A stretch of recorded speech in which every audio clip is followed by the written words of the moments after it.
ஒரே நாள் இரவுல 1700 பேரை கொன்னு பலி வாங்கின ஏரியை பத்தி கேள்விப்பட்டிருக்கீங்களா? எங்க இருந்துச்சு இந்த சம்பவம், எப்ப நடந்துச்சு அப்படிங்கிறத வாங்க பார்க்கலாம். மத்திய ஆப்பிரிக்காவில் இருக்கக்கூடிய ஒரு எரிமலை இருக்கு. இந்த மலை வெடிச்சு சிதற இன்னும் பல ஆண்டுகள் இருக்கு. அந்த பகுதியில நயோஸ் அப்படிங்கிற ஒரு ஏரி இருக்கு. வழக்கமான மலைப்பகுதியில் இருக்கக்கூடிய ஏரி தான் இது. ஆனா இந்த நிலைமையில 1986ஆம் ஆண்டு ஆகஸ்ட் மாதம் 21ஆம் தேதி இரவு 9 மணி அளவுல அந்த ஏரியை சுற்றி இருக்கக்கூடிய சா, நயோஸ், அது போக சுபும் ஆகிய கிராமங்கள்ல இருக்கக்கூடிய மக்களுக்கு திடீர்னு சுவாசிக்க முடியாம போயிருக்கு. அந்த நேரத்துல அந்த பகுதியில் இருந்த மக்கள் எல்லாருமே பெரும்பாலும் தூங்க போயிருக்காங்க. தூக்கத்திலேயே மூச்சு விட முடியாம ஒரு மாதிரி திணற ஆரம்பிச்சிருக்காங்க. அந்த சமயத்துல படிப்படியா இந்த நிலை சுற்றி இருக்கக்கூடிய எல்லா கிராமத்துக்கும் பரவ துவங்கி இருக்கு. மக்கள் எல்லாருமே காற்றுல இருக்கக்கூடிய ஆக்சிஜன் அளவை குறைஞ்சு போகிறத உணர ஆரம்பிக்கிறாங்க. அதாவது அவங்களால சுவாசிக்க முடியல. இதை அந்த ஏரியை சுற்றி இருக்கக்கூடிய 25 கிலோமீட்டர் வரைக்கும் வசிச்ச மக்கள் எல்லாருமே உணர ஆரம்பிக்கிறாங்க. சில பேர் மூச்சு திணறலையும் தூக்கத்திலையும் எழுந்திருக்க முடியாம அப்படியே ஒரு மாதிரி இறுக்கமா ஃபீல் பண்ணியிருக்காங்க. சில பேரோ எழுந்து என்ன நடக்குது அப்படிங்கிறது புரியாமலேயே திணற ஆரம்பிச்சிருக்காங்க. அதன் பிறகு சில நிமிடங்கள்லயே பார்த்தீங்கன்னா சிலருடைய மூக்கு மற்றும் வாய் வழியாக ரத்தம் வர ஆரம்பிச்சிருக்கு. மூளைக்கு சரியா ஆக்சிஜன் போகலை அப்படின்னா இப்படித்தான் மூக்கு மற்றும் வாய் வழியா ரத்தம் வருமா. தொடர்ந்து மூச்சு திணறல் தொடர்ந்ததால மூக்கு மற்றும் வாய் வழியா ரத்தம் வரக்கூடிய நபர்களுடைய எண்ணிக்கை அதிகமாகியிருக்கு. இந்த நிலைமை தொடர்ந்து நீடிச்சுக்கிட்டே இருந்திருக்கு. இந்த நிலைமையில ஒவ்வொருவரா மூச்சு விட முடியாம மயங்கி விழ ஆரம்பிச்சிருக்காங்க. மற்றவங்க அவங்களே மூச்சு விட முடியாததால அங்கும் இங்கும் ஓட ஆரம்பிச்சிருக்காங்க. ஆனா எங்க போனாலுமே ஆக்சிஜன் அவங்களுக்கு கிடைக்கல. இதனால ஒவ்வொருத்தரா மரணம் அடைய ஆரம்பிக்கிறாங்க. பல பேர் மயங்கி மயங்கி விழறாங்க. ஆனா உச்சபட்ச ஒரு கொடூரம் என்ன தெரியுமா?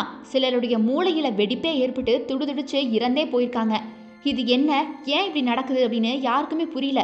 புரியாமலே இறந்து போயிருக்காங்க. சில பேர் மட்டுமே மூச்சு திணறலோட உயிர் பிழைச்சிருக்காங்க. ரொம்ப அதிர்ஷ்டவசமா ஏராளமானோர் சில பேர் பார்த்தீங்கன்னா சில நிமிஷங்களையே தங்களுடைய உயிரையே விட்டுட்டாங்க. இந்த சூழ்நிலைமையில சுமார் 3 மணி நேரத்துக்கு அப்புறமா தான் சரியாகி இருக்கு. அதாவது அங்கு சூழல் ஒரு மாதிரி இயற்கைக்கு வந்திருக்கு, நேராகிருக்கு. கிட்டத்தட்ட அந்த ஏரியை சுற்றி இருந்த 25 கிலோமீட்டர் பகுதியில் இந்த மூச்சு திணறல் ஏற்பட ஆரம்பிச்சு சுமார் 1 மணி நேரத்துக்குள்ள அத்தனை பேருமே மயக்கம் அடைஞ்சிட்டாங்க. பல பேர் இறந்து போயிட்டாங்க. கிட்டத்தட்ட எல்லாருக்குமே மூக்கு, வாய் மற்றும் காது வழியா ரத்தம் வந்திருக்கு. சுமார் 3 மணி நேரத்துக்கு அப்புறமா அந்த பகுதியில் மறுபடியும் ஆக்சிஜன் பரவ துவங்கியிருக்கு. அதற்கப்புறமா மயங்கியவர்களில் சிலர் மட்டுமே முழிக்க துவங்கியிருக்காங்க. பல பேர் மயக்கத்திலேயே உயிரிழந்தும் போயிருக்காங்க. நள்ளிரவுல என்ன நடந்துச்சு அப்படின்னு தெரியாம மக்கள் எல்லாருமே அழ துவங்க ஆரம்பிச்சிருக்காங்க. தங்களுடைய உறவினர்களையும் குடும்பத்தையும் இழந்து பல பேர் கதறி துடிச்சிருக்காங்க. ஏன் இப்படி நடந்துச்சு, நம்மளை சுற்றி என்னதான் நடந்துச்சு அந்த சமயத்தில் அப்படின்னு அவங்களால கொஞ்சம் கூட புரிஞ்சுக்கவே முடியல. இந்த நிலைமையில காலையில் விடிஞ்சதுமே இந்த செய்தி வெளிப்புறங்களில் பரவ ஆரம்பிச்சிருக்கு.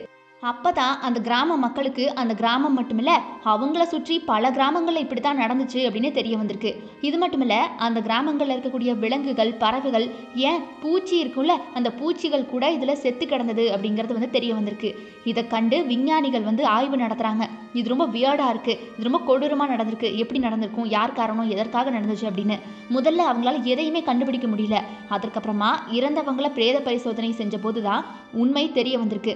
அதாவது அங்கே இறந்தவங்க எல்லாருக்குமே ஆக்சிஜன் பற்றாக்குறையால் கிடைக்காம இறந்து போயிருக்காங்க அப்படிங்கிறத கண்டுபிடிக்கிறாங்க.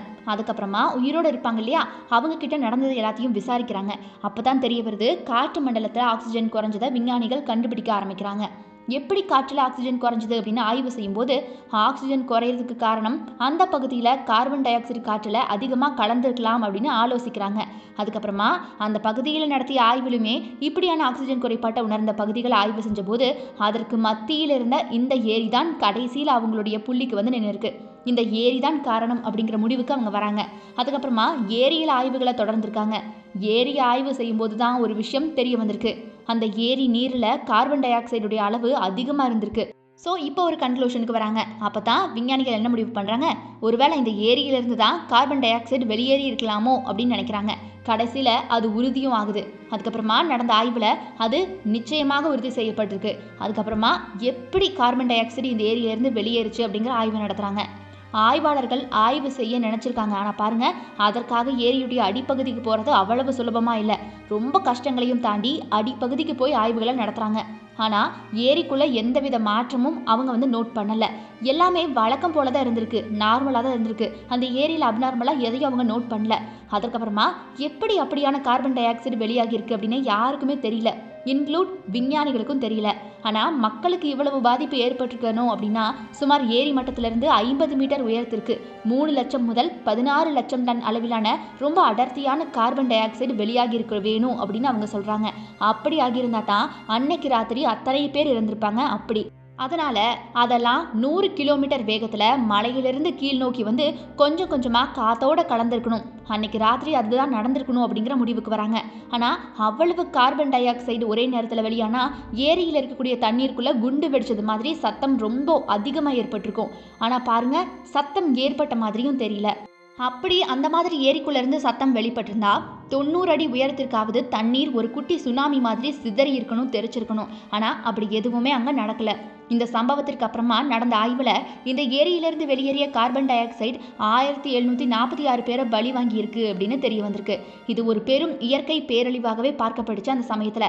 அது போக இதுல 3500க்கும் அதிகமாக கால்நடைகளும் பலியாகி இருக்கு. அங்கிருந்த ஆடு, மாடு, கோழின்னு எதுவும் தப்பல. இத்தனை மரணங்களுமே சில நிமிஷங்களில் நடந்துருச்சு அப்படிங்கிறது தான் கோரமான சம்பவமே. இது மாதிரி நிகழ்வுகள் உலகத்துல வேறு சில ஏரிகள்லையுமே நடந்திருக்குதான். ஆனா அதையெல்லாம் கொஞ்சமா, அதாவது ரொம்ப சின்ன அளவுல தான் நடந்திருக்கு. மோனோன் அப்படின்னு சொல்லக்கூடிய ஏரியில நடந்த இந்த மாதிரியான கார்பன் டை ஆக்சைடு வெளியேற்றதால 37 பேர் பலியாகியிருக்காங்க. அப்புறம் இந்த சம்பவம் ஏன் நடந்துச்சு, எப்படி நடந்துச்சு அப்படின்னு யாருக்கும் தெரியாட்டியும் கூட இனிமேல் இது போல நடந்தா அதிலிருந்து மக்கள் அழிவதை எப்படி தவிர்க்கலாம் அப்படின்னு யோசிக்க ஆரம்பிச்சிருக்காங்க. அதற்காக 2001ஆம் ஆண்டு அந்த ஏரிக்கு பக்கத்துல ஒரு பெரிய பைப் ஒன்றை கட்டுமானம் செஞ்சிருக்காங்க. அந்த பைப் அந்த பகுதியில் இருக்கக்கூடிய கார்பன் டை ஆக்சைடுகளை உறிஞ்சி எடுத்து அதுக்கப்புறமா அதை காற்றுல கொஞ்சம் கொஞ்சமா கலக்குமா. இதனால மறுபடியும் இந்த மாதிரி ஏரியில இப்படியான பேரழிவு நடந்தா அதிலிருந்து மக்கள் இறக்கிறத தவிர்க்க முடியும் அப்படின்னு விஞ்ஞானிகள் சொல்லியிருக்காங்க. இந்த கார்பன் டை ஆக்சைடு எப்படி காத்துல அப்படி கலந்திருக்கும்? அப்படி கலந்துருக்கணும்னா அவங்க சொன்ன மாதிரி குட்டியா ஒரு சுனாமி மாதிரியான சத்தமாவது கேட்டுக்கணும் இல்லையா? இதற்கான அறிவியல் காரணத்தை இன்ன வரைக்கும் அவங்களால கண்டுபிடிக்க முடியல. இவ்வளவு பெரிய பேரழிவு நடந்தும் கூட இது குறித்து மக்கள் கிட்ட விழிப்புணர்வே இல்லை அப்படிங்கிறது தான் இதுல பகீர் தகவலே. ஆனாலும் பாருங்க, இது எதற்குமே இன்னைக்கு வரைக்கும் பதிலே கிடையாது. எல்லாமே இன்னைக்கும் தீராத மர்மமாக தான் இருந்து வருது. அப்படி அந்த ஏரியிலிருந்து அப்படி கார்பன் டை ஆக்சைடு வந்திருந்தாலும் கூட அன்னைக்கு ராத்திரி ஏன் சத்தம் கேட்கல? அப்படி கார்பன் டை ஆக்சைடு காத்தோட காத்தா கலக்கணும்னா அடர்த்தி இருக்கணும் இல்லையா? அந்த கார்பன் டை ஆக்சைடுடைய அடர்த்தி அவ்வளவு அதிகமாக இருந்துச்சு அப்படிங்கிற பட்சத்தில் எப்படி அது தானாக அடங்குச்சு? இயற்கை சீற்றமாகவே இருந்தாலும் கூட ஒரு சின்ன ஒரு அலர்ட்னஸ் கூட கொடுக்காம இருக்குமா என்ன? அதாவது இப்போ கடலில் சீற்றம் வரப்போகுது அப்படிங்கிறத கடல் உள்வாங்கியாவது காட்டி கொடுக்கும் இல்லையா? ஆனால் இந்த ஏரியிலிருந்து அப்படி ஒரு சத்தமும் வரலை.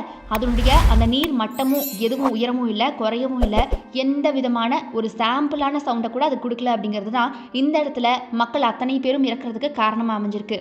ஆனால் பாருங்க, இதற்கப்புறமா ஒரு வழியாக விஞ்ஞானிகள் அந்த கிராமத்துக்கு போய் ஆய்வு செஞ்சு அங்கே இருக்கக்கூடிய மக்கள்கிட்ட முடிஞ்ச அளவுக்கு அவேர்னஸை கிரியேட் பண்ணதுக்கப்புறமா இந்த மர்மத்துக்கு ஓரளவுக்கு சொல்யூஷனை கொடுத்தாலும் கூட இன்னைக்கும் அவங்க இப்படியான ஒரு சம்பவம் நடந்ததுக்கு என்ன காரணம் அப்படின்னு தெரியலன்னு கையை தான் விரிக்கிறாங்க. பெரிய பெரிய விஞ்ஞானிகளும் வந்து ஆய்வு செஞ்சு பார்த்துட்டாங்க. ஆனால் பலன் என்னவோ 0 தான். இன்றைக்கும் இந்த மாதிரி ஏரியில் சம்பவங்கள் தொடர்ந்து நடந்துக்கிட்டு தான் இருக்குது. ஆனால் அங்கே மக்கள் வாழாததுனால நமக்கு அது தெரியறதில்ல. ஓகே கைஸ், அன்னைக்கு இரவு நடந்தது தான் என்ன? உங்கள் கருத்துக்கள் என்ன?